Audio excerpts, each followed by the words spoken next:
नमस्कार दोस्तों, आप सभी का तहे दिल से स्वागत है आपके अपने YouTube चैनल एम के मार्वल पर।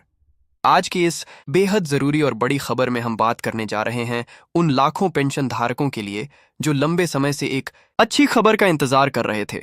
EPS 95 स्कीम से जुड़े हुए 78 लाख पेंशन धारकों के लिए बहुत ही बड़ी अपडेट सामने निकल कर आ रही है। ये खबर ऐसी है जो न सिर्फ उनके जीवन में राहत की सांस लेकर आएगी बल्कि आने वाले समय में उनके वित्तीय हालात में भी बदलाव ला सकती है। तो दोस्तों, जैसा कि आप जानते हैं, ईपीएस पेंशन योजना के तहत रिटायर कर्मचारियों को पेंशन दी जाती है, लेकिन कई वर्षों से यह शिकायत रही है कि पेंशन की राशि बहुत कम है और महंगाई के इस दौर में यह राशि किसी भी सूरत में पर्याप्त नहीं मानी जा सकती। ऐसे में तमाम पेंशनर यूनियनों, सामाजिक संगठनों और ट्रेड यूनियनों ने लगातार यह मांग उठाई थी कि सरकार इस योजना के तहत दी जाने वाली न्यूनतम पेंशन राशि में जल्द से जल्द बढ़ोतरी करे।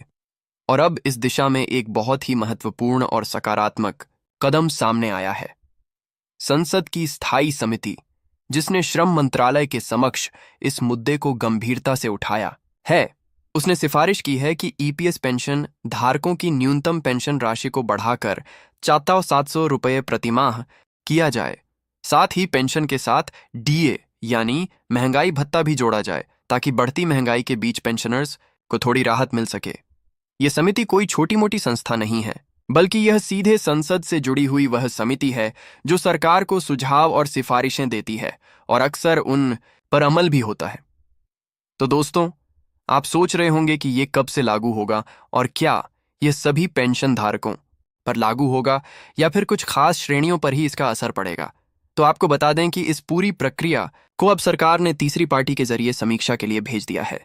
यह पहली बार हो रहा है कि ईपीएस योजना की तीसरी पार्टी समीक्षा कर रही है। इसका उद्देश्य यह सुनिश्चित करना है कि योजना की वित्तीय स्थिति क्या है, कितनी बढ़ोतरी संभव है और कौन कौन लोग इससे लाभान्वित हो सकते हैं। इस पूरी समीक्षा प्रक्रिया को साल 2025 के अंत तक पूरा करने का सुझाव दिया गया है। फिलहाल के लिए जो न्यूनतम पेंशन है वो मात्र 1000 रुपये प्रतिमाह है, जो कि 2014 में लागू की गई थी। सोचिए, पिछले 11 सालों में महंगाई कितनी बढ़ चुकी है, लेकिन पेंशन में कोई बदलाव नहीं हुआ है। ऐसे में यह मांग बेहद जायज मानी जा रही है कि सरकार इसे कम से कम 700 रुपये तक बढ़ाए और साथ में महंगाई भत्ता भी शामिल करे। इस पूरे प्रस्ताव में यह भी सिफारिश की गई है कि सभी ईपीएफओ के सदस्य जिन्होंने कम से कम 10 साल की सेवा पूरी कर ली है और योजना के तहत योगदान दिया है, उन्हें इस बढ़ी हुई पेंशन का लाभ मिलना चाहिए। यानी अगर आपने 10 साल तक नौकरी की है और ईपीएफ के तहत नियमित योगदान किया है, तो आप इस बढ़ी हुई पेंशन के हकदार बन सकते हैं। अब बात करें उन लोगों की जो हायर पेंशन के लिए आवेदन कर चुके हैं, उनके लिए भी सरकार की ओर से अच्छी खबर है। अगर आपने निर्धारित तिथि से पहले, जैसे कि 30 जनवरी के पहले हायर पेंशन के लिए आवेदन कर दिया है, तो आपकी पेंशन आपके वेतन के अनुसार तय की जाएगी और आपको उच्च पेंशन मिलने लगेगी। जो लोग हायर पेंशन के लिए आवेदन नहीं कर पाए हैं, उन्हें भी इस समीक्षा का लाभ मिलने की उम्मीद है, क्योंकि अगर सरकार इस न्यूनतम पेंशन की राशि को बढ़ाने का निर्णय लेती है तो इसका लाभ सभी पात्र पेंशनर्स को मिलेगा, चाहे उन्होंने हायर पेंशन के लिए आवेदन किया हो या नहीं। यहां पर एक और महत्वपूर्ण बात सामने आती है, और वो यह कि कई पेंशनर्स यूनियन और सामाजिक संगठनों ने यह भी मांग की है कि पेंशन के साथ साथ पेंशनर्स को मेडिकल सुविधा भी दी जाए।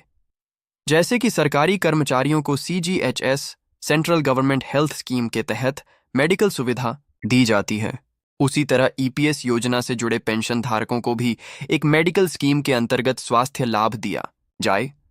सरकार की तरफ से भले ही अभी तक कोई आधिकारिक घोषणा नहीं हुई है, लेकिन जिस तरह से समीक्षाएं चल रही हैं और संसद की स्थायी समिति ने यह सिफारिश की है, उससे यह अनुमान लगाया जा सकता है कि सरकार इस दिशा में गंभीरता से विचार कर रही है।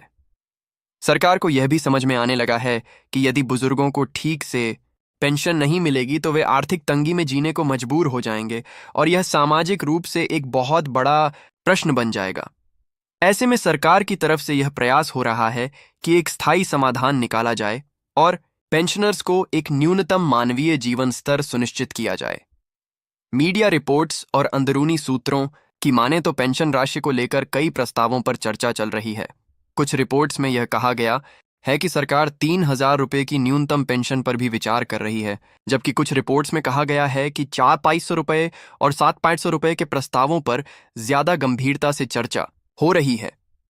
सरकार के एक वरिष्ठ अधिकारी के अनुसार वित्त मंत्रालय की ओर से समीक्षा शुरू हो चुकी है और इस बात की पूरी संभावना है कि 2025 तक इस पर अंतिम फैसला लिया जाएगा। यदि समीक्षा में यह पाया गया कि योजना वित्तीय रूप से इस बढ़ोतरी को झेल सकती है, तो बिना देर किए इस पर अमल किया जाएगा। ईपीएस योजना की शुरुआत 1935 में की गई थी ताकि कर्मचारियों को रिटायरमेंट के बाद एक नियमित आय मिल सके और वे अपने जीवन का उत्तरार्ध बिना किसी चिंता के बिता सकें। लेकिन अफसोस की बात है कि योजना में वर्षों से कोई ठोस सुधार नहीं किया गया और पेंशन की राशि बहुत कम रह गई, जिससे लाखों पेंशनर्स परेशान हैं। अब जब सरकार ने समीक्षा प्रक्रिया शुरू कर दी है, तो उम्मीद की जा रही है कि आने वाले महीनों में कुछ ठोस कदम सामने आएंगे। जो पेंशनर्स लंबे समय से सिर्फ 1,000 या 2,000 रुपये में गुजारा कर रहे थे, उनके जीवन में अब थोड़ी राहत आएगी। महंगाई के इस दौर में जहां एक आम आदमी के महीने का राशन ही 5,000 से ऊपर जाता है, वहां एक पेंशनर को 1,000 या 2,000 रुपये में जीवन जीने के लिए मजबूर करना एक तरह से अन्याय है। इसलिए इस कदम को पेंशनर्स के हित में एक ऐतिहासिक फैसला माना जा सकता है, अगर इसे लागू किया गया तो। दोस्तों, इस पूरी कहानी से एक बात तो साफ हो जाती है कि सरकार अब इस मामले को नजरअंदाज नहीं कर सकती। एक तो पेंशनर्स की बढ़ती आवाज, दूसरा यूनियनों का दबाव और तीसरा सामाजिक संगठनों की सक्रियता, इन सबका असर अब सरकार पर साफ दिख रहा है। इस पूरी प्रक्रिया में अब जो सबसे महत्वपूर्ण बात है वो यह कि तीसरी पार्टी की समीक्षा 2025 के अंत तक पूरी होनी चाहिए, तभी जाकर सरकार किसी निष्कर्ष पर पहुंचेगी और फिर उस पर अमल करेगी। तब तक पेंशनर्स को धैर्य बनाए रखना होगा, लेकिन उम्मीद अब पहले से कहीं ज्यादा मजबूत हो चुकी है। तो दोस्तों, यह थी आज की सबसे बड़ी और सबसे जरूरी जानकारी उन सभी 78 लाख ईपीएस पेंशन धारकों के लिए, जिनके लिए यह खबर न सिर्फ एक राहत की सांस है, बल्कि आने वाले कल में एक नई शुरुआत भी हो सकती है। अगर आपको यह जानकारी उपयोगी लगी हो तो कृपया इस वीडियो को लाइक और शेयर करें और चैनल को सब्सक्राइब करना ना भूलें, क्योंकि आने वाले समय में भी हम इसी तरह की सरकारी योजनाओं और फाइनेंशियल अपडेट्स को लेकर आपके लिए वीडियो लाते रहेंगे। फिर मिलेंगे एक और नई और जरूरी जानकारी के साथ। तब तक आप सभी स्वस्थ रहें, सुरक्षित रहें और अपने अधिकारों की जानकारी रखते हुए जागरूक नागरिक बने। धन्यवाद।